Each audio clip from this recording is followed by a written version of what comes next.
Welcome to the Comic Sauce Podcast, where we talk comics and comics culture. I am Henry Liu, and today I'm joined by Christian Diadamo. Christian, how's it going? Hey, hey, it's going well. Happy to be here. Excellent. I'm also joined by Porfirio Rangel. Porfirio, how are you? I'm doing pretty good, Henry. I'm here talking and happy to be here also. Excellent.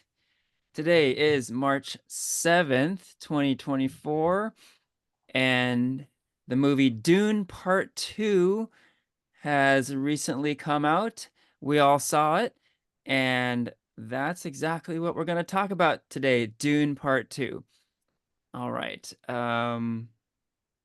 Yeah, let's just dive right in. Um, we all saw this movie in theaters, unlike Dune Part 1, which was a COVID era movie. So we all saw that one for the first time on TV, on Max, or I think at the time it was called HBO Max, right? But yeah, we got our first taste of Dune in theaters with Dune Part 2. Maybe we can talk about that a little bit. What was our theatrical experience like? I'm most curious about Porfirio's experience because he actually got the popcorn bucket. So maybe, yeah, it is kind of a unique thing that happened, right? Maybe you could just walk us through all things popcorn bucket for you that day. Yeah. Yeah, it was it was such a I don't okay, so for if you don't know about it, the popcorn bucket, it's basically just a regular like Dune printed metallic bucket, but the top is like in the form of what are they called? A worm or Sandworm. a sandworm. And unless you have a dirty mind like me, um it looks really awkward, so it's in the shape of the worm, kind of just like sticking like out from the middle of the bucket. And so you reach in, and it's essentially you reach in like the middle of the mouth of the worm and grab the popcorn. But if you have a dirty mind like me, you might think it looks like something else Yeah. that I probably shouldn't say on on the It's podcast. But an orifice, basically, right? yeah. So, because I don't know if this was like the idea behind the marketing or not, but it became so viral when they released the images of how this is gonna look that even like SNL released a skit on it. Yep. And it just became so viral, like the shape of it and everything, that everyone was like, I'm gonna get this and just be a part Hmm. of this like um viral sensation that was going around. And so, yes, like you said, Henry, I had a unique experience when I went to go watch this movie. I watched this opening night, Thursday night, and I went to AMC. Only AMC had the bucket, I believe. And so I was outside my AMC theater, and they actually had two lines to get into the movie theater. One was to go to the concession stand, and the other one was to just go straight to the movie theater, which is definitely a first for me. And they were obviously doing that because of crowd control and people who want to buy the bucket and everything. The bucket, if you went and bought it at the concession stand, you could buy it for like $25. But if you look online, it's like double the price, because people want to buy it double the price, even $80. And it's like, it's a collector's item. So I definitely, I guess, just want to be part of that craze. Just being part of like geeky culture and l- love pop culture in general. I was just like, let me do this. Nice, nice. Yeah. Yeah, So yeah. yeah, that's my experience. Awesome. Yeah, I mean, I agree. It's a very unique kind of thing. It's like a piece of merchandise that's having a cultural moment right now, right? So just kind of a cool, unique thing. Now, um, you got the bucket, but you did not eat out of the bucket, right? You just kind of got it as a collector's item. I did, yeah. So, to like give a little bit more emphasis on that, yeah, like they gave us two buckets. Yeah, they gave us like the Dune bucket, that was like the wrapped up in its plastic, and then they gave us like an additional, like just like your standard large plastic tub of popcorn, and so you had to dump the popcorn in the bucket after they gave it to you, Yeah. and I did not know, honestly. Like, I just want to be part of this craze, but I don't know if, like, later on in the future, if I'm gonna be like desperate or whatever, and I want to sell it. So I did not use my Dune bucket to eat popcorn out of. No. Got it. Got it. Got it. Yeah, it's still in its plastic. It's still in its mint condition. So. There you go. Did you at least try to reach in or anything like that? No, no, because like I said, it's still in its plastic, Okay. and so I just I I just did not even want to open it. I want to be like one of those, like, this is mint condition that it's still Yeah. in plastic, like just in case, you never know. So I didn't even do that. I am curious though. You can probably tell if you did reach in, would the little tendrils grab hold of you, or would you just clear it entirely? Like how small an opening is it? I want to say it's a good like fist size. Like I feel like it's like oh my gosh. Shut up. Sorry, go Like ahead. I feel like from what I've seen when I saw other people doing it, like you could just like grab it in, and like the teeth of the worm kind of just like are very like bendable, Hmm. they're like what's the word I'm looking for? Like plastic, like just bendable plastic where you could just Mm-hmm. like reach in and it'll bend. So it's not like it doesn't break, it's like Yeah, bendable. there you have it. The full popcorn bucket report. Love it. That's awesome. Okay, as long as we're at it, maybe quickly, Christian, you and I can describe our experiences as well. Christian, what was your theatrical experience like for Dune 2? Definitely not as epic. I did not get the popcorn bucket. Unfortunately, I haven't seen it in IMAX. Because I went like kind of on like a Tuesday afternoon. So it was right after opening weekend. It was, the theater wasn't all that crowded. So my excuse was really, or my experience was really just was much smaller, didn't have like the big packed opening night theater that like you really do want for a big movie like this. Especially I didn't also see it in IMAX. Right on. So not nearly as grand with without the cherry on top that is the bucket. Got it. Got it. Okay, real quickly, I went on a Saturday afternoon, opening weekend, so it was quite crowded. Uh, Full theater, and it's cool. I went to the Alamo Draft House, and uh, as with a lot of Alamo Drafthouse viewings, a lot of like pretty hardcore film fans, so a lot of like kind of dorky looking film geek, sci-fi geek types in the audience, which is kind of exactly what you want for a Dune viewing, right? So good vibes, definitely good vibes. Were you gonna say something, Porfirio? Yeah, just I guess, yeah, like really fast. I want to credit both of you guys, thank both of you guys, because I did watch this in IMAX, and I think this is the first movie I've ever like been like pushed to go watch a movie in IMAX. I mean, I know we went to go watch The Batman, but like not even like Avengers Infinity War, Avengers Endgame I watched in IMAX. Like I watched Dune 1 last weekend to prep for Dune 2, and then I listened to our podcast episode that we did on the first film, which I did not do the podcast episode, but both you guys recommended that it was a movie that it's a movie. Dune was a movie you had to watch in IMAX. And again, like we all watched it on HBO Max.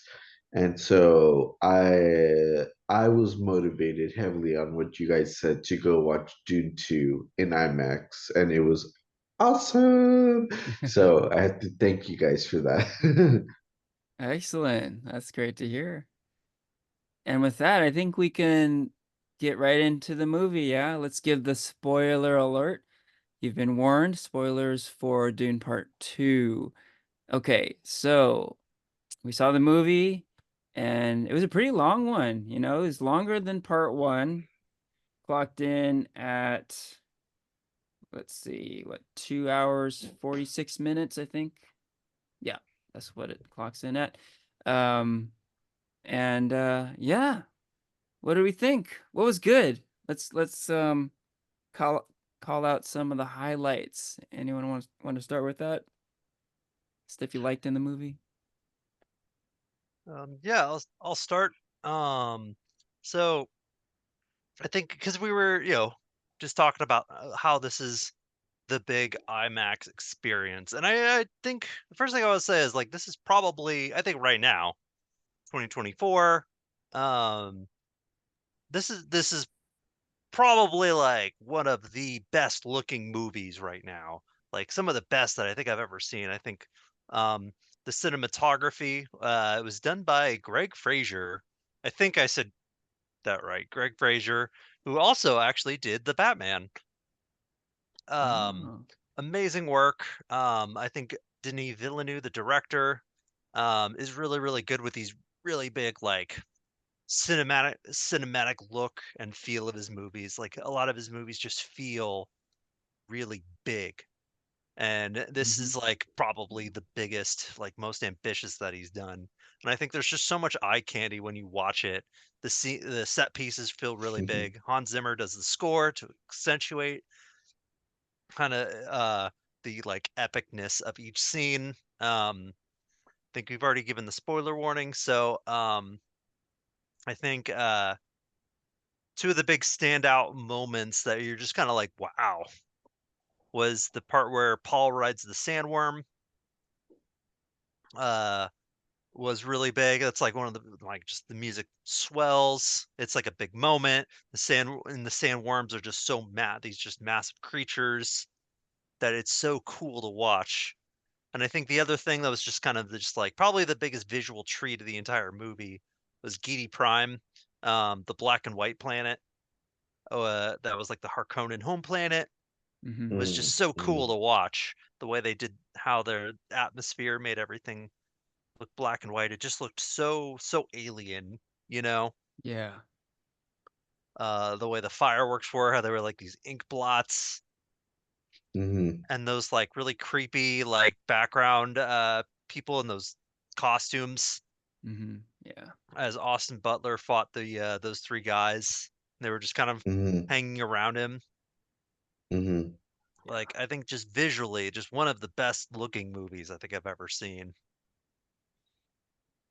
Right Yeah, on. going off what you said, Christian, like I think I agree. Like the cinematography, I feel like I have not been blown away like that since, oof, like even like very recently rewatching like the Lord of the Rings movies, like the cinematography was, like you said, out of this world, and it just made it look very epic, from the visuals of the setting, like the spices, the costumes, the music. It just gave like a bigger than life kind of feel to it, and it just was very immersive. I guess that's the best way I could describe it. You're brought into that world, and it just feels so alive rather than just simply watching a movie. I don't know how to describe it, but it just felt really larger than life. Right on.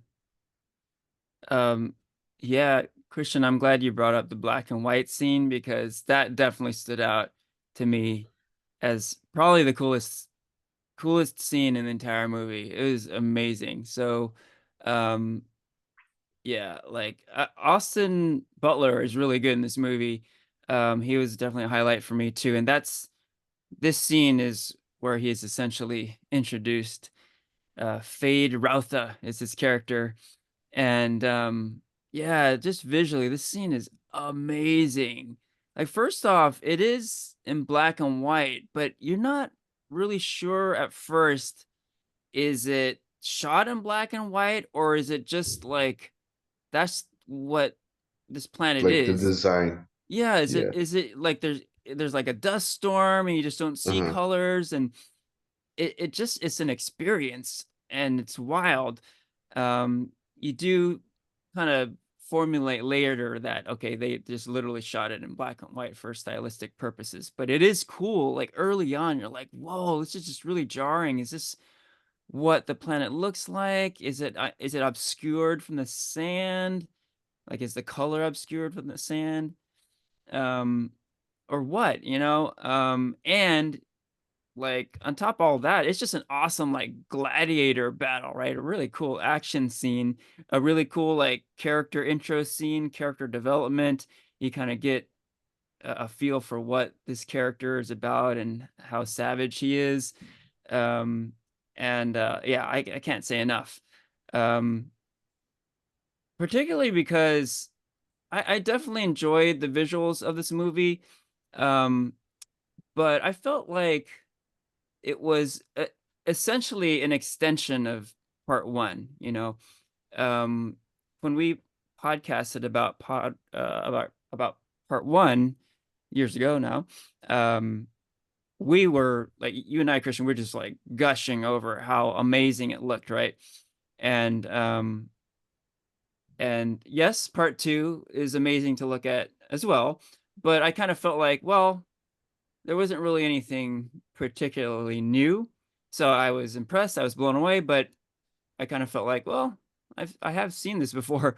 Um, so nothing particularly groundbreaking to me, except for this scene. Like this scene was like, whoa, okay, they really went experimental on this scene and it really like paid off. So I thought that was phenomenal, that particular scene. And then kind of going off of that, maybe I wasn't super enthusiastic about how like they didn't really change the look and feel of Dune Part Two as compared with Part One. But whereas Part One maybe was more of like, I don't know, kind of like an art film in a way. This one was more like a straight up action movie. There's a lot more action in Dune Part Two. Yeah. And I do love action movies, so that definitely was a plus. There's a lot of cool action scenes.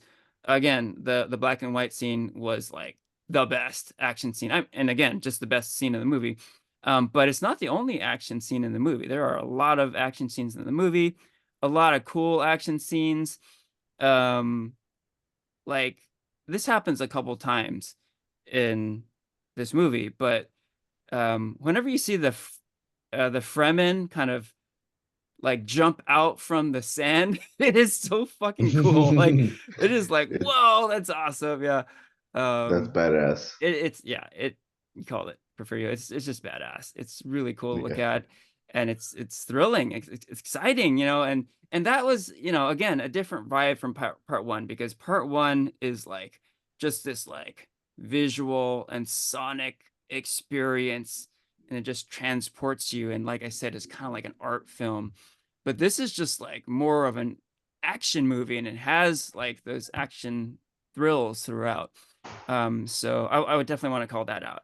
Like, I think for the most part, part one was well received, but I could see some people maybe being a little bit bored, you know, like just sort of being like, okay, let's get to the fighting already, kind of thing. There's That was some me. action, right? Yeah, there's some action, but part two, like if you want the action in a Dune movie, like this is the one you'll want to see, right? There's just a lot more action in this one. Mhm. Yeah, Any other like call outs? Oh, go ahead, Christian. oh, I was gonna say, like, yeah, this one definitely felt a bit more like I would say like Hollywood, um, than part one. Yeah. Like with like you said, it was more of a definitely more of like an action movie. Um, and I think that does. I think that helps make this probably a lot more accessible. I think Dune really loves its ornate halls and people just talking about politics. I do know that they changed Mhm. quite a bit from the book. And that well, I haven't finished the book yet. The book uh doesn't really have a lot of action in it, not nearly as much as you would expect from watching this movie where there's all these Mhm. action beats. Yeah. And I think I heard the final battle is mostly just them talking about it later on rather than you actually seeing this big massive battle at the end. Oh, wow. Interesting. Mhm. But honestly, I think that's for the better. I think it does help to more or less like differentiate the two movies.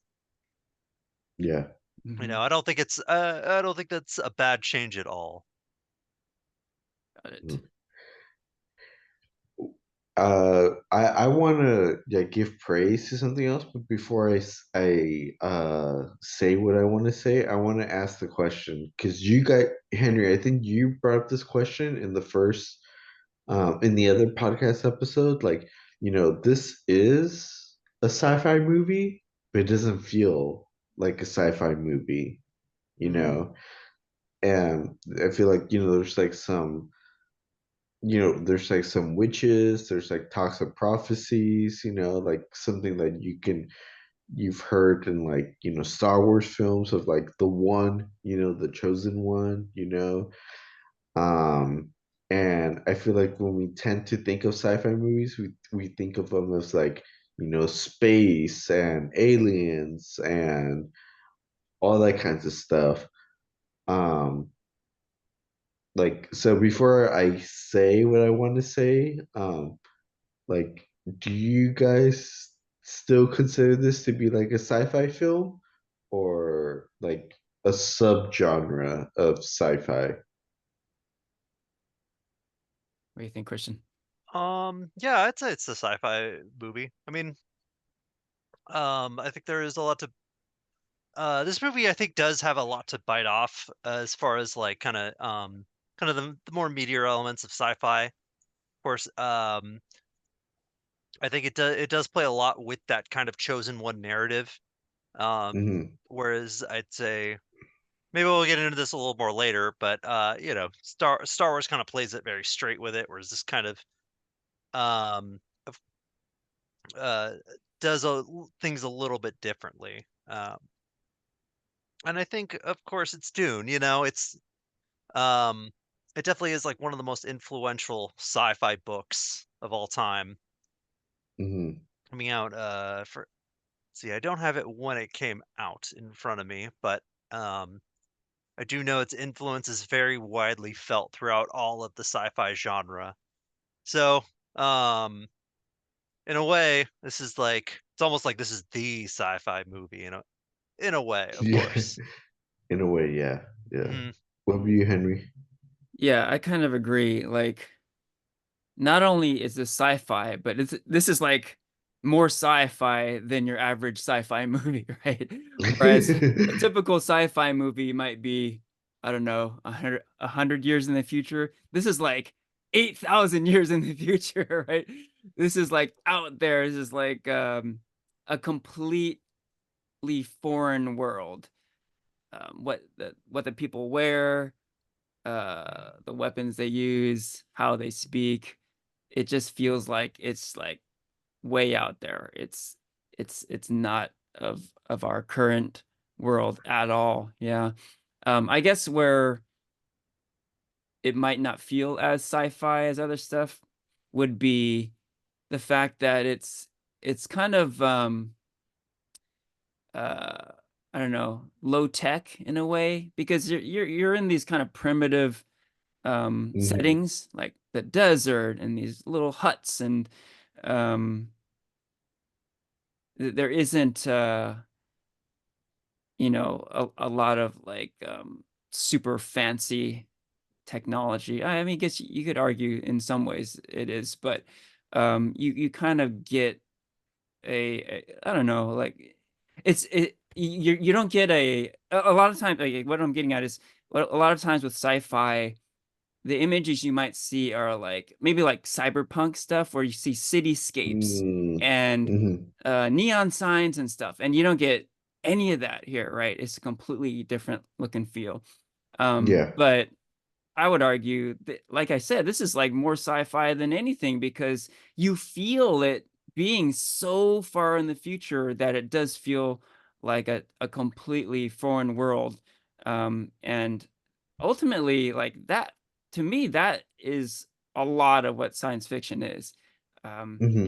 Being transported to a world that feels nothing like uh, the real world you are currently in, right? And I think Dune really does that. Yeah. So what I want to talk about, it falls along the lines of what both of you guys said, is like kind of like the sci-fi philosophy behind the film, which I really like. I think this is a positive note. Like what I love about sci-fi films is like there's such a exaggeration on the film and the characters that there's always like a message, that's like kind of like um exaggerated or like in your face, like for example, like Blade Runner, like that's total sci-fi cyberpunk, but it talks about like what does it mean to be human and everything, as this film, I think like just the philosophy about like again like the message of like the chosen one, and I guess like religion and all that kind of stuff, like is religion true or not? Because even like the old mother said like it was an idea implanted in the Freeman's like mind that like is what they believe true or not, like Hmm. there like there's like that funny like ongoing joke throughout the film where Javier's character Stilgar, like no matter what Paul did, he was like, oh, like the Messiah, like Yeah. he's truly the Messiah because he did this or whatever, and then they have like their own like cultural beliefs of like that like um that pond with like so many like souls, and the all mother knowing everything by drinking the blood of that like in earth form and everything. I Hmm. just felt like that kind of like philosophy, honestly, that would only turn me on a lot about the film, was just like that like constant talk about like, because even like Zendaya's like group of people are just like, no, we don't believe in that, not really, but then Hmm. there's like the older folks who believe in it. And I think just that conversation about like what is like this like savior, and like I guess even like to keep it in like modern terms, like religion, and talks about how people can justify some of their actions through religion. I just think it was so ingenious of like Dune to have that conversation in this fucking awesome film, but not be bored and just be like, that's pretty cool. So I really liked that about the film, just the way how they handled that kind of philosophy. Cool. Yeah, that's awesome. That's an awesome take. Um, yeah, I think it's pretty cool that you can kind of parallel some of the storylines with, you know, real life. And yes, this movie is completely fiction, and like I said, is far removed from the world we know. But you can draw a lot of parallels, right? So um, now that's cool. You definitely dug deeper than I did when you're watching this movie. I kind of like read stuff more on the surface level, but yeah, on a deeper level, like what do you think ultimately the movie means? Is you mentioned like, oh, it has some sort of message to tell. Like, what do you think that message is? I don't know. Like, see, this is why I wanted to discuss with you guys, because Yeah. like it's like I guess like like I'm just thinking right now again of because like religion and like cults, how like some people use like religion to justify like some of their actions, whether it being like I don't mean like murder or like what is right or wrong in their beliefs, whether it being um I'm just trying to think like about like how to treat a person or whatever. But like this film, I think like kind of does like a little bit of like satire on like religion, because again, like I gave like that comedic example of Javier's character just being like anything Paul did, he was like he truly is like the savior, Yeah. he came back to life, he knew how to like plant the bombs or whatever, Hmm.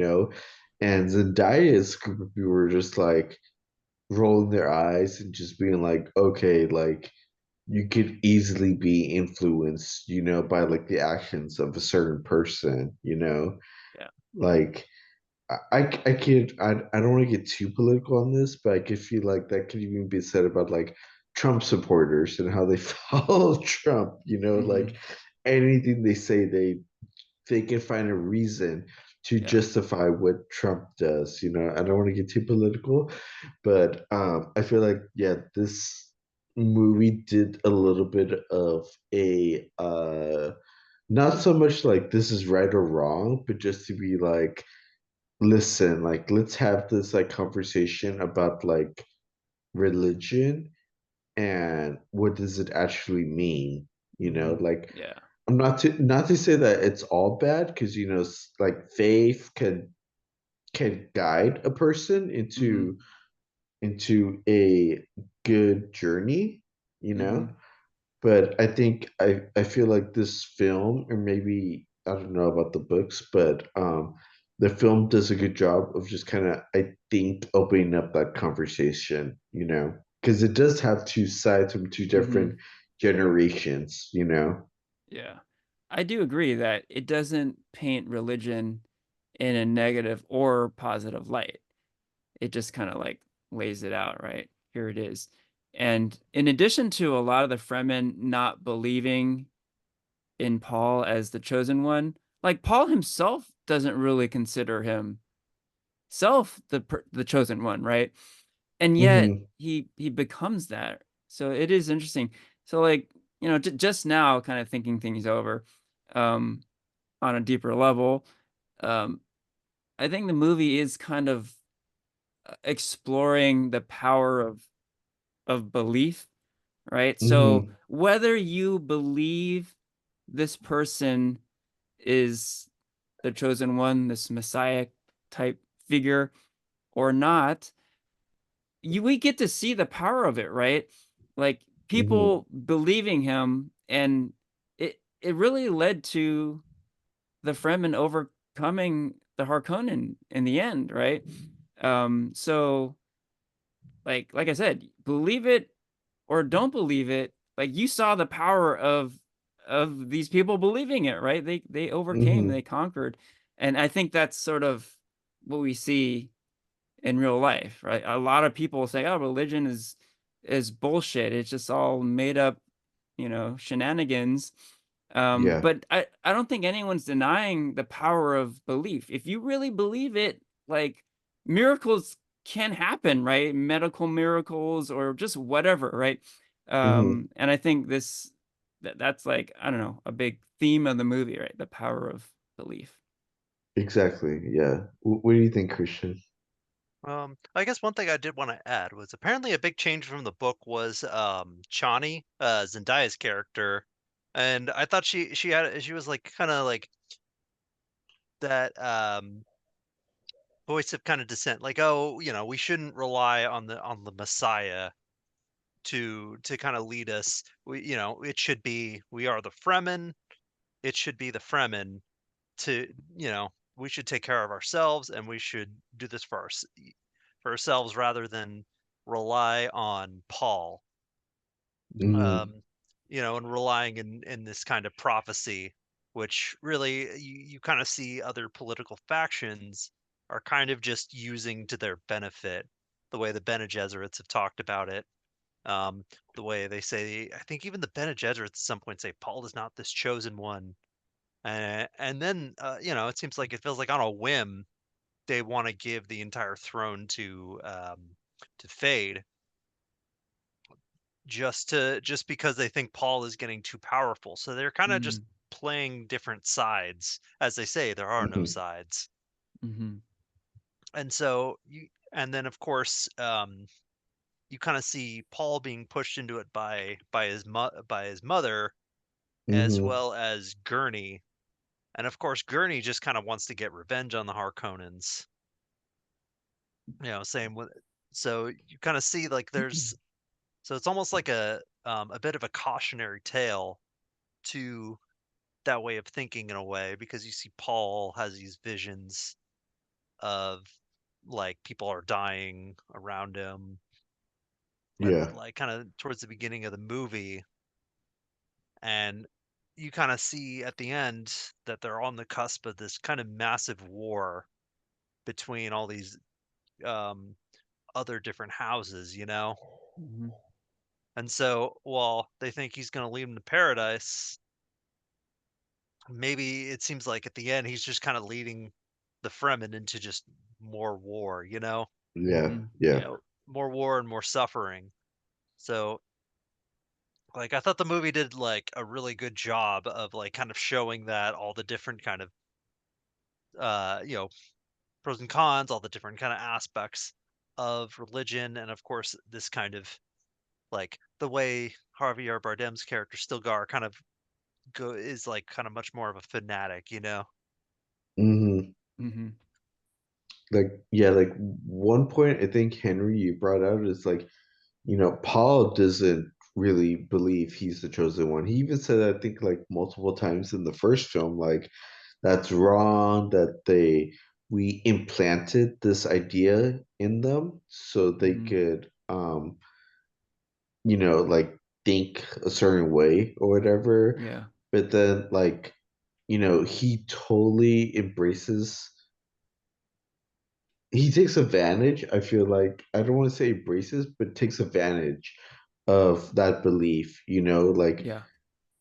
like I want to call out two scenes in particular. Like one scene was like when people are like, "Oh, you don't have any right to speak here because you're not one of the leaders," and like he totally like shuts down that naysayer. Like I am like the Messiah or whatever. Like Mm-hmm. I could say whatever I want, and I know this about you. I know this about you. And the other scene is like after he defeats Austin Butler's character, like the mother, the supreme mother, who is like, the advisor to the emperor, is like, "Oh, you're not all powerful as you are." And then he's like, "Yes, I am." He like totally shuts her down. Yeah. And it's like what you said, Henry, the power of belief, that like he's like motivating them to like be like, we can do this, we can take down the emperor, and I'm gonna lead these people to do it. But then, um, we Zendaya's character is kind of like the opposite of like what happens, the danger of what happens when you Mm-hmm. follow like a messiah, like what Yeah. Christian said, like Yeah. it could definitely lead to positive things, but from what Paul has like foreseen from certain dreams, he sees that like if he leads them a certain path, that it's only going to lead them to destruction. Mm-hmm. And he repeats that worry to her, and she just sees them going to this path of like power rather than Mm-hmm. leadership, you know, Yeah. and she doesn't want to take any part of that. And the film just kind of like lead it sets it up for the next big war, Hmm. Yeah. of Yeah. between the houses and the freemen. So I just think, yeah, like the film did a really, really good job of tackling something as sensitive as like one, religion, and two, the power of it, you know. Yeah.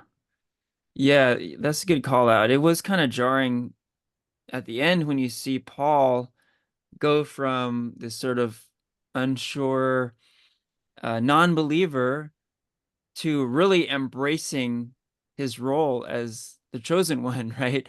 But then you realize, okay, it's not like, oh, he he like changed his mind and he did believe it. I think he's like clearly sort of like you're saying, Porfirio, like be becoming like opportunistic. He's like, oh, like it is in my best interest to embrace this role because, it puts me in a position of power, right? So yeah, that was my feeling at the end that well, it's not like, oh yeah, like Neo or something. It's like, oh, I am the chosen one. No, not that, but he just like, oh wait, okay, if I show myself, if I present myself as this, it really puts me in a place where I need to be. So I think that's what's going down, and it does make for an interesting cliffhanger, right? It's like, who is this guy, right? What is he gonna be in part three, right? Is he going to be this, I don't know, hungry dictator or what, So we'll see. Mhm. Okay, so we can start shifting gears a bit. Anything about this movie we didn't like so much? Any cons to our pros here? Hmm. Oh yeah, that's tough because it like I think if I said anything, it'd probably just be kind of just smaller nitpicky kind of stuff. Hmm. Um, because yeah, it's hard to really think of like a big piece that I truly just didn't like. Let's see. I think that there were some scenes I was a bit like, wait, what? Um, I'm glad this movie kind of ventures out into the like much like some pretty weird territory in terms of the scenes that you see and like what they do. And I think Paul's also someone who has a lot of foresight, so he kind of sees possible futures, Hmm. in his dreams, as well as I think Dune is also something, especially if you see the old David Lynch one. There's a lot of internal monologuing in Dune, and I think that's where they get a lot of the exposition out, which this movie very much lacks. Probably, I think, definitely for the better because it definitely bogs that movie down, in just Mhm. exposition of just people kind of standing and then like having these long internal monologues, you know. But of course, there's definitely times where I think like things feel like they're just kind of happening, and you're kind of going like a bit like, okay, what's going on? A little bit here and there, especially with some of the more mystical scenes, Hmm. um, Mhm. including say, some of the Bene Gesserit scenes. I feel like maybe in a second viewing, I might not feel that way, so I'm not sure how much I feel as this is a con, but Yeah. there were definitely a few moments I was like, "Wait, what's okay, what is this?" Yeah. Okay, I don't know how big of a con this is for me, but this was really kind of irritating me. So maybe you guys can like calm me down on this. But I just feel like this movie was very kind of white savior complex, Hmm. like like I remember watching the first one and just thinking like something just felt off about it, and I kind of realized like, oh, I think like a lot of the influences about like, we talk about the cinematography, the costumes and all that, like it being in a desert in a sci-fi world, you know. I just think that a lot of it was like there were a lot of like Arabic influences, you know, about like having this like natural resource, which is the spice, and then like these like this royal family comes and tries to like exploit the spice from them to try to make money off them, you know. And then this film, I just feel like, you know, again, like that whole conversation about like the Messiah, which is like Paul, this like white dude who comes and he's like trying to like help out free men, which is like a majority like people of color cast, you know, Zendaya, Javier, and all these other people. And it just, to me, I just got the wrong impression that like they're all like savages, and then Paul comes and like gives them a reason to like believe in themselves, like Christ the Savior, you know, Messiah message. And Paul, again being white, comes and gives them that, and are they're able to get rid of these colonizers because of Paul helping them. I don't know if I was reading too much into that, but I really, really got that vibe from watching it. It might be too far fetched from it, but what do you guys think? Man, Porfirio, you dug deep on this one, man. I That's great. You did. dug real deep. But that said, I had very similar thoughts watching this movie. Like White Savior definitely popped in my head at certain times. Yeah, I don't know. Definitely worth talking about, but I think there's no question that that's there. Like, so the chosen one trope is definitely here, and the white savior trope is definitely here. So we were kind of alluding to how the Dune book was very influential. It kind of broke ground for a lot of sci-fi shit that followed, right? And like all this stuff we're talking about, we've seen it, you know? The chosen one thing is all throughout Star Wars and the Matrix and you name it, right? This white savior stuff, I mean, all over the place. Like Batman, Doctor Strange, Iron Fist, you know, it's everywhere, right? Um, so maybe the question we can ask ourselves isn't so much, is it there? I think there's no question these things are there, but how was it handled, right? Was it done? I don't know. Was it done well? Could it have been done better? I don't know. Um, that I'm not sure. I'm still like processing that, I guess, but I don't know. Any thoughts about how these sort of common tropes were handled with this particular movie? Yeah. I mean, I do think this does go a bit back to kind of what we were saying with like religion and how I think this is also a bit of a cautionary tale on that.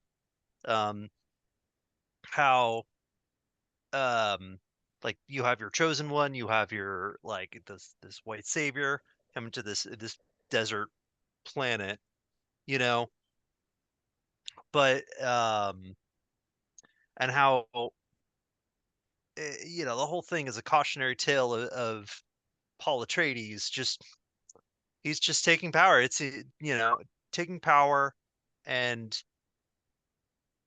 you kind of see him go down this darker and darker path until he kind of like it like leads him to war at the very end of the movie, you know? Mhm. And how it kind of ends on a and even though they do reclaim power, it kind of you can kind of see how it might get a lot worse, you know? And how that's probably also probably why they changed Chani so much to be that voice of dissent, so they can kind of have that separate voice because they did not do that in the David Lynch one. I don't think they.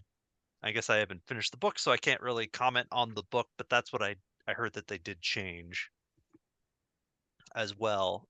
Um, so I do think that it's definitely there.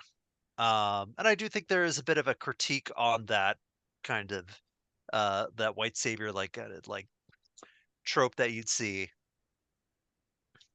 And there's a bit of it's almost like I want to say that this is almost like a bit of a commentary on that Mhm. as well. Um, and that this is definitely like I think it definitely has something to say on like not just the religion, but also the tropes that you would see with this type of movie. Mhm. Yeah, I mean, the more I think about it, I think it was handled all pretty well, but kind of in that way that Hollywood handles these things well, right? They kind of touch upon it, and like you're saying, Porfirio, they hire a lot of people of color in the cast, um, and it's not offensive, but they don't really dig too deep into it, right? It's like, oh yeah, we're sort of paralleling the real world and what like indigenous people have gone through throughout history. Hmm. But just kind of we'll leave it there. We're not gonna push the envelope on much of anything really. So it's a conversation starter, but it's not exactly like, solving any problems really. So Yeah, it's, you know what I mean? So it's like, yeah. um, Hmm. yeah, they're being fairly safe about the whole situation. So yeah, as far as Hollywood goes, I guess it was handled well, but in that quote unquote Hollywood way, right? Hmm. Yeah, I guess like yeah, to answer your question, like how it's handled, like again, I of course, as you've heard me say throughout this podcast, I dissected this like in a lot of ways. But at the end of the day, it did not take away like how I view this film in terms of like the cinematography, how they shot it, how the story was told, how my interest was fully invested in the film. It made me think about these questions and made me like analyze some of their choices, but it did not take away from, I guess, like the bigger picture of just like watching and experiencing the film. Right on. Okay, let's see. I had some stuff to bring up. So I kind of touched upon it earlier, when I was comparing part one and part two. And yeah, I think I did enjoy part one a little more because ultimately because of the artistry of it. I felt like part one was a more artistic movie. Like I said, it's almost like an art film, right? Um, and um, stylistically, part two is cool, but it doesn't really bring um, much of anything new compared to part one. Like part one really was like it really blew me away when I first saw it. I was like, wow, this is something I'd never seen before. Part two, they kind of went with the same look and feel, which is great, obviously. Um, but it didn't feel like as fresh to me, except again for that one black and white scene, which I can't say enough about. So then in my mind, like evaluating this movie is kind of more like evaluating an action movie because like I was saying before, this movie is much more of an action movie than part one. Hmm. So that's kind of how I approached it, right? It's like, okay, it's not really this like visceral cinematic experience that you got from part one. It's more of an action movie, right? Hmm. So as I was saying, there's like a lot of cool action shit in this movie. Um, the one big problem I had though was the ending because there are all there's great action movies, action scenes throughout this movie, and it all led up to this big climactic battle between the Fremen and the Harkonnen, right? And I felt like that battle was way too one-sided. The Fremen completely wiped the floor with the Harkonnen, right? They brought all these sandworms, and there was like it was no contest, right? It was not even close. It was over basically before you knew it. Um, and like the only like narrative drama was like the one-on-one battle, right? The Paul versus Feyd-Rautha one-on-one like knife fight at the end, right? So the big, huge like um battle, epic battle was kind of a dud, like Mhm. and you kind of got that feeling right from the beginning when you saw the Fremen riding the giant sandworms. It was like, oh shit, like how is anything gonna beat that? And sure enough, there it wasn't there's no contest, right? It was over.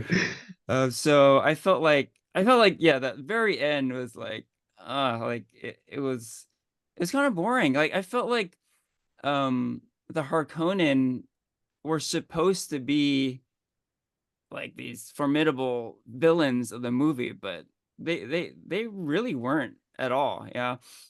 So again, on like an action movie level, which I was like approaching my analysis on, um, it kind of failed in the end, right?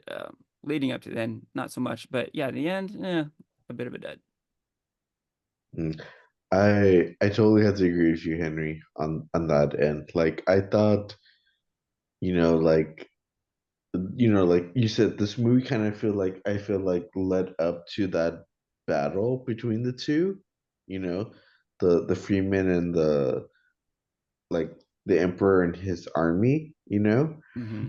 and I was just thinking the whole time I was like, oh no, like maybe we're not even gonna probably rewatch that battle until like June 3,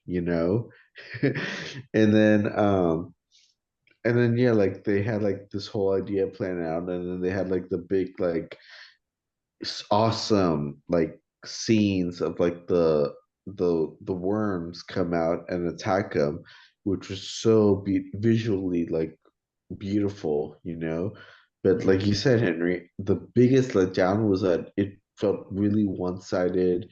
It was very short, you know. Paul comes in, kills his grandpa, and then there's that fight scene between him and Austin Butler, and that's it. Like there was just like I don't know, like you look at like big like climactic epic scenes at like past movies like Lord of the Rings or Game of Thrones or Star Wars or whatever or Avengers. There it just feels way cooler, because we love a good action scene. But this action scene just felt like it, like you said, one-sided, short, and just a letdown, in my Hmm. opinion. So yeah. What were you, Christian? Hmm. Um, I think I'll say that I partly agree. Like, I will say that it does feel too short. Like, it's kind of like, yeah, you just have the one scene with the sandworms, and then just like one scene with Gurney, where he fights Dave Bautista's character, and like that's kind of it. And then they just kind of go to the throne room. It is like kind of a, and yeah. Now that I think about it, now you bring it up, I do agree. The Harkonnens kind of do get their asses kicked, probably a little too easy. Um, I'll admit there's a part of me that is kind of glad they didn't have a massive drawn out battle. I think that um well those can be like kind of the big capstone pieces of a lot of movies. Um I also think unfortunately it's a bit overdone in 2024. You know, I think there's been many times I think we've talked about Marvel movies being like, "Oh, that movie's great," but the I don't know why they had to end it with a big battle scene between two armies. I kind of wish it was just a one-on-one between the hero and the villain. Um, I think that extends past Marvel movies too. I think there's kind of times where you're just like, ah, another battle scene. So I'm kind of and I think I really liked the one-on-one between Paul Atreides and Fade Rotha. I think there was no music. It was pretty brutal. The way it was just like this knife fight between two guys, and Paul almost loses, but you see Paul get stabbed, and you're thinking, "Oh crap! Like, Yeah. is he Mhm, actually gonna mhm, lose here?" But he mhm. kind of does the thing that you kind of nice little callback to his training back over in Dune One with Gurney, where he kind of pulls the same trick that Gurney pulled on him. Yeah. And I think like, I thought that scene was, like, so like, it was really intimate and really tense, and I think the way that he kind of handles the Emperor after was also, like, a really big moment. I think the part where, um, he takes, Florence you know, he says, "I will marry your daughter," Prince Princess Irulan, Florence Pugh's character. I think it's like a real big gut punch, because you spend all this time with Paul and Chani, and he's like, Mm-hmm. Yeah. "No matter what happens, I'll love you," Yeah. like kind of deal. And you kind of do feel the romance between them, and so you kind of get invested in that, and then it's kind of this big gut punch for the kind of arranged political marriage, you know Such a that dick move. It is. It's such a dick move, and I think it's part of, like, kinda what makes you really turn on Paul at the end, Yeah. and the way he kinda politically maneuvers at the very end with how he turns all of the, House Atreides, like, artillery onto the spice fields themselves in order to, like, kind of, you know, keep the houses at bay, I feel like that's to me, I thought that was such a cool, end sequence that and also the movie was already, like, 2.5 hours, so part of me, like well, I do agree with you guys that it does feel it was a bit underwhelming. There's also a part of me that's kinda glad that it was just kind of, okay, it was just like a quick scene, and Mhm, it didn't bog down the movie, you know? Mm-hmm. mm, mhm. So I guess that'll be my little counterpoint to it. But Okay. I do see where you're coming from, and I do agree that, yeah, the Harkonnen do get taken out pretty easily, you know? Because you kinda do see that through, I think, multiple points of the movie, at the very beginning scene, the part where, they have the rocket launcher, Mm-hmm. Yeah. and you can see Mm, that they're just mhm, pretty outclassed by the Fremen, even though mhm. they have much superior firepower. Yeah, that's true. There's one scene in particular with Dave Bautista. He plays Beast Raban, and it's like he kind of confronts the Fremen face to face for the first time, and he can't believe it basically, right? Uh, uh, he's like they're completely like out of their league, right? And he was like really overconfident beforehand, and then after that he was like, whoa, like you know he was in like disbelief, right?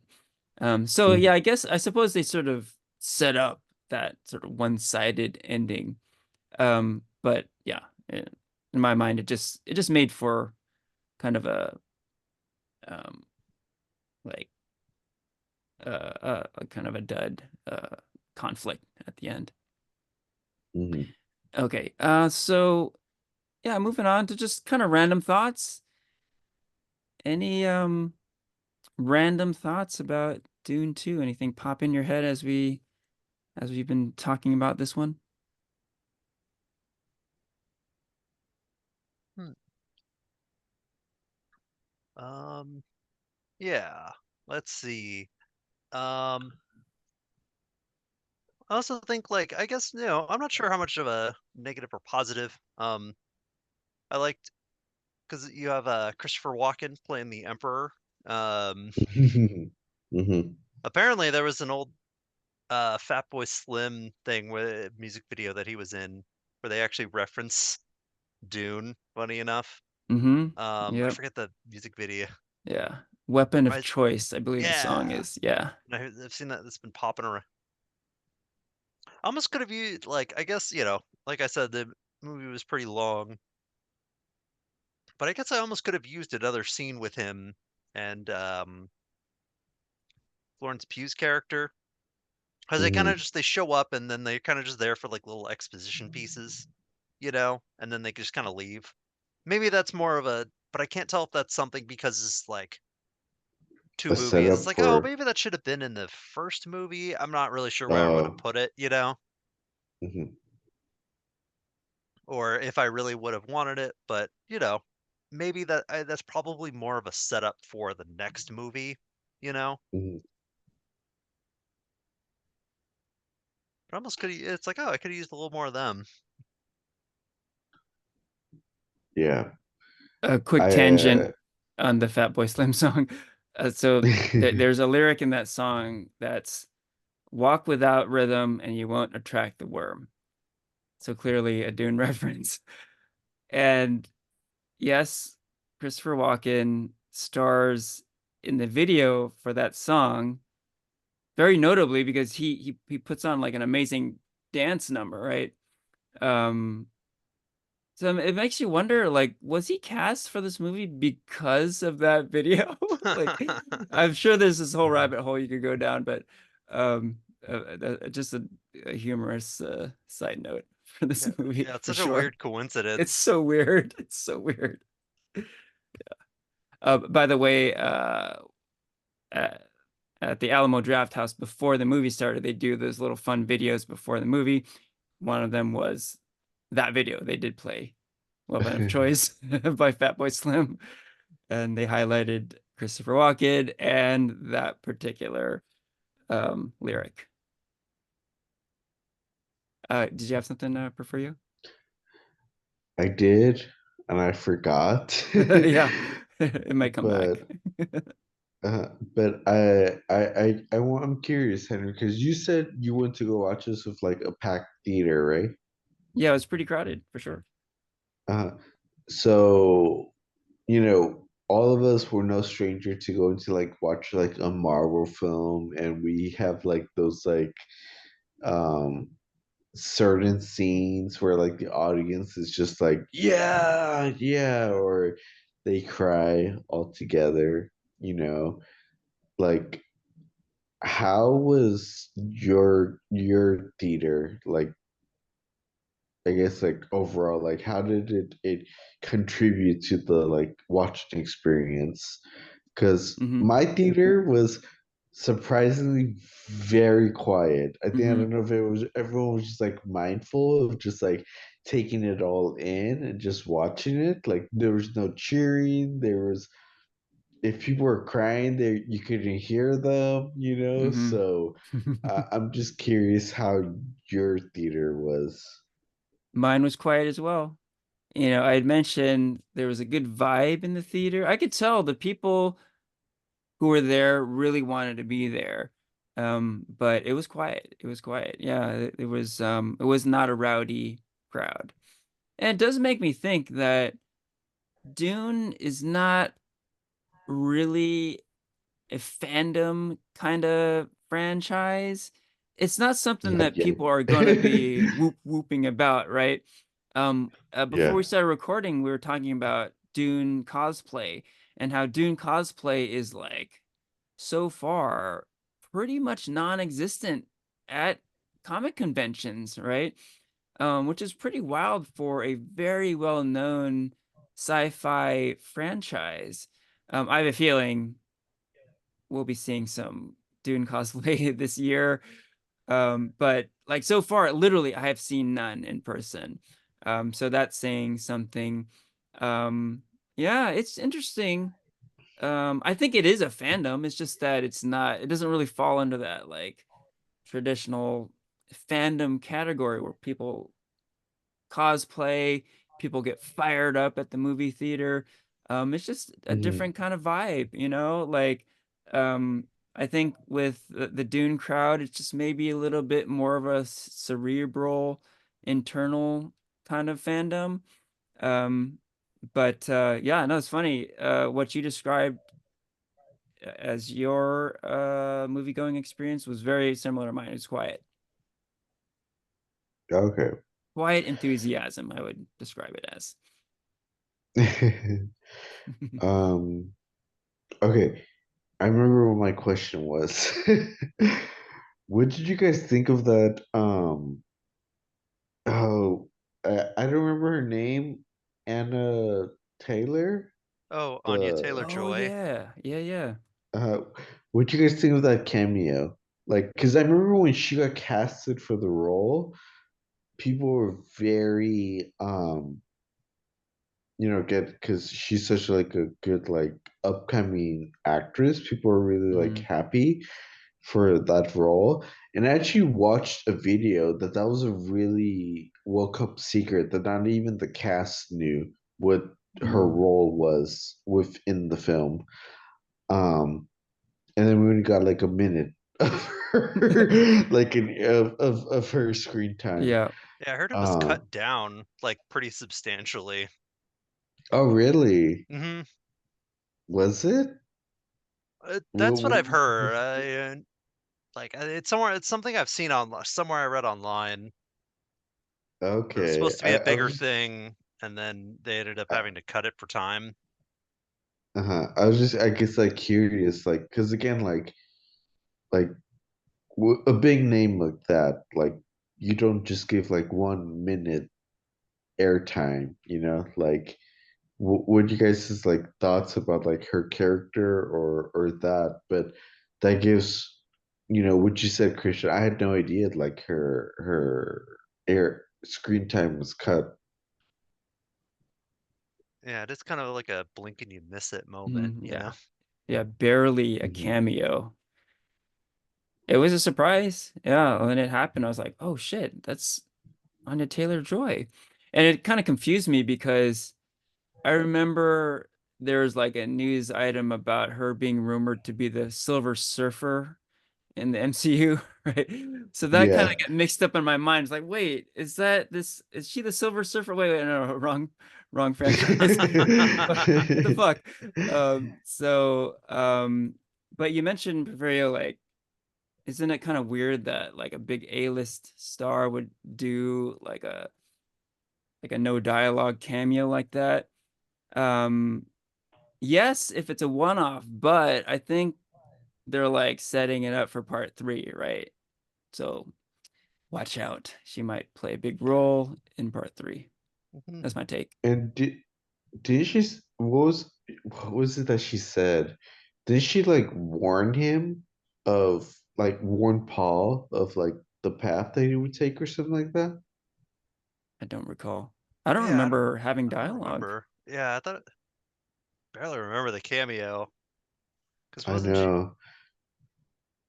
I remember it was definitely gotten to some of the weirder part, because she was like definitely one of the weirder parts of the movie.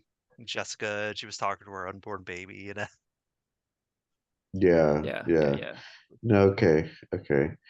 Um, right now while we're still talking about like Dune and the franchise, like I I honestly feel like it was in this film where like the next franchise or the next film is going to be talking about like this storyline within the series called like the Holy Wars. Um, Hmm. I don't know if it was said in the film or I read it, but like where do you guys see like whether the storyline or the Dune franchise, how Warner Brothers is going to handle like the popularity and success of Dune 2? Like, where do you guys see this going?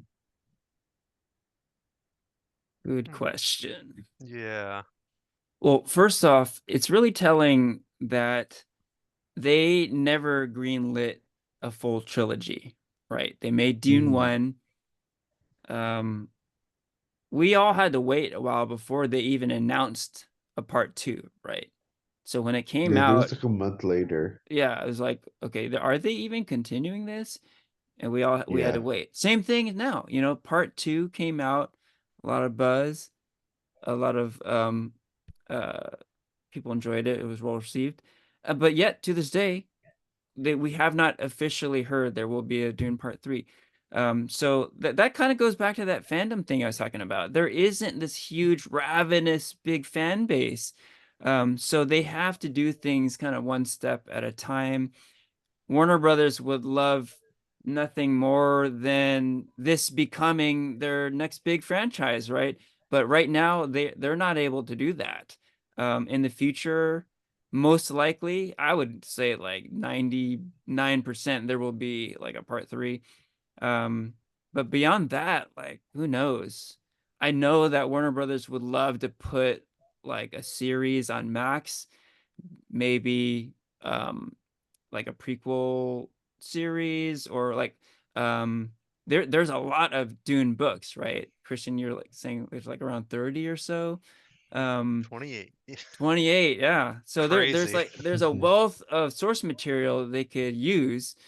So it's all there. But again, the fan base, like is there enough uh desire for this content? That Hmm. ultimately will Hmm. drive this, right? So what lies ahead, I think pretty much for sure there will be a Dune 3 beyond that. I think most likely it would be like a TV series on Max somewhere down the line. But that's pretty much what I think we're looking at. Yeah. What do you guys Even think? even now, it's like it's hard to really gauge where Dune is going because I think Dune was one of Yeah. those books that a lot of people considered was unfilmable. You can't make an adaptation of this. Like the Yeah. same way I think people used to talk about Lord of the Rings before the movies came out. Hmm. It's Hmm. unfilmable, unadaptable. It's too weird. And I think this movie does get pretty weird at times. Yeah. Same with part one. And I've heard the books only get weirder from here on out, especially with some of the later books get pretty strange. So it's hard so part of me wonders are those like truly unadaptable? People said that about this one, and I thought they did a really good job with these two movies. And they're gonna, this is definitely gonna make a third one. I think that's all that uh Denis Villeneuve has said he wants to make. Probably, I think it'll be a trilogy. Maybe they'll do something on Max. I guess we'll see how well this next movie does Hmm. for the series to continue. But there's even though this movie's doing really well, there's like I don't know where this is Yeah. gonna go next. Yeah. It's hard to really gauge. Yeah. And Um. Hmm. Oh yeah, go for. just a quick note. I think it's actually kind of cool that we're having to wait a bit because this is how movies were before. You had to wait a long time for a sequel, right? So 2021 was Dune 1, 2024 is Dune 2. I mean, it might be another 3 years before part 3. And that was how it used to be, you know? We wouldn't get these like um Avengers Infinity War and Endgame and back-to-back years type thing, right? That's more recent kind of thing. So it is kind of cool that it's spaced out. It is kind of a hard pill to swallow these days because we are used to getting that like pretty immediate gratification. But I don't know. I think it's kind of cool, like a throwback. We've been spoiled. Mm, Yes, yes, we have indeed. mhm. I will say, like one thing I am pretty excited about the future for the future. Is that I'm a pretty big fan of the director, Denis Villeneuve. I think Mhm. he's Hmm. made a pretty amazing body of work. Yeah, And I Hmm. think this is definitely his biggest movie, which is great because Dune 1, of course, came out during COVID, so it probably didn't do well in the theaters. I'm not sure how well it really did, but probably not nearly as well as the studio wanted to be. And of course, I'm a really big fan of Blade Runner 2049, which unfortunately completely flopped because it's Blade Runner, and that's just what happens. So during the last two movies, I'm really like I feel like this is kind of the biggest movie that he's done. So I'm really excited to see where he goes from now. I think that this is really going to put the name of Denis Villeneuve into that big like director category, you know? We Yeah. don't really get these Hmm. big name directors much anymore. And so I think this could really catapult him into that field.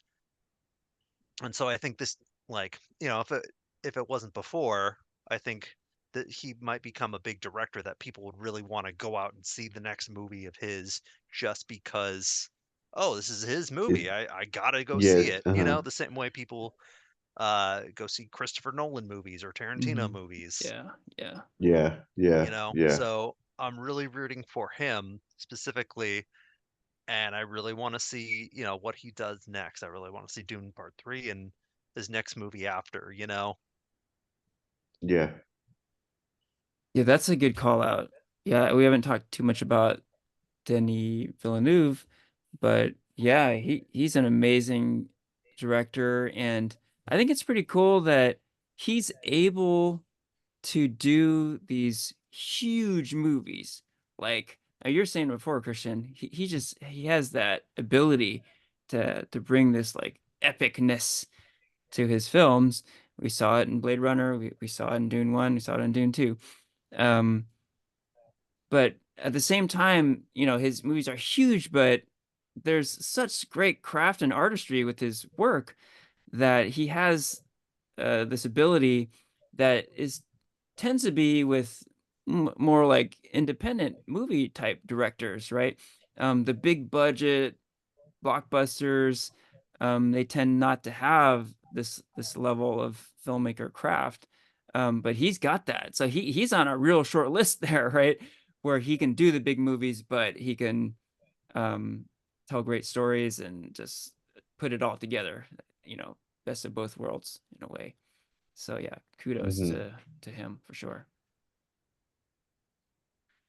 All right, shall we go to our ratings on a scale of 1 to 5? One being worst, five being best. What would you give Dune Part Two? How about we start with Porfirio? Porfirio, what do you think? You know, I just want to say, like, I did not um have I really did not care for Dune 2 when they announced it, when we had like our like podcast episode, like movies we were looking forward to for the year or Hmm anything like that. And this movie has is like one of the best sci-fi movies I've ever seen. If not even sci-fi, I think like just movies in general, you know. I could easily give this film a 5 out of 5. You know, it has like the cinematography is just as great as Lord of the Rings. The storytelling is just as good as Game of Thrones. The philosophy is just as good as Star Wars. And like you name all these like sci-fi fantasy franchises, and like Dune 2 has a little bit of all that, you know.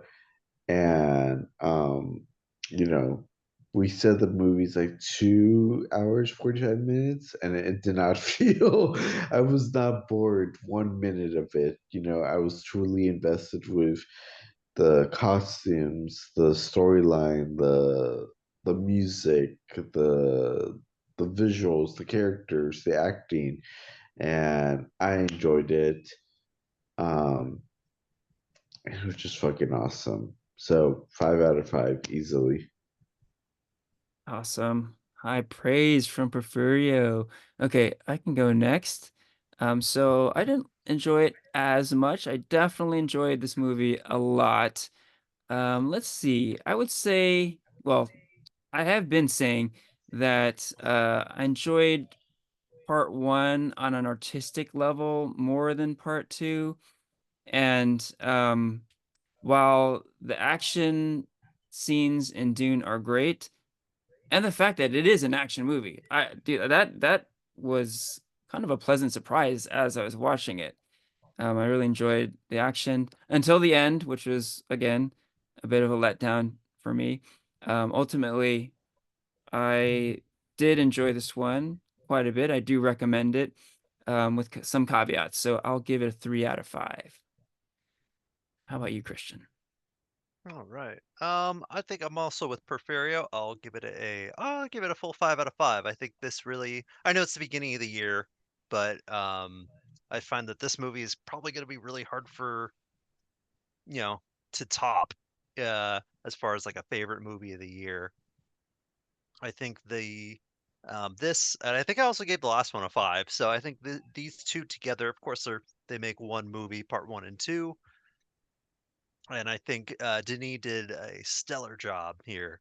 I think that um, I love the way that it looks. I think we had a pretty big conversation about uh, the themes of the movie and like the way the different characters kind of fall into those different themes. And I think that this movie really will be like of course, we'll see what else comes out this year, but one of the really, really big movies. Um, I don't know if I'd still call it my favorite movie by his, but like I said, this is like definitely his biggest. So really enjoyed it. Can't wait to see it again, especially in I feel like I need to see it in IMAX, really get the full experience. So 5 out of 5. Excellent. So, recommendations across the board for Dune Part 2. And with that, we can wrap up the episode. This is farewell from Henry, Christian, and Porfirio.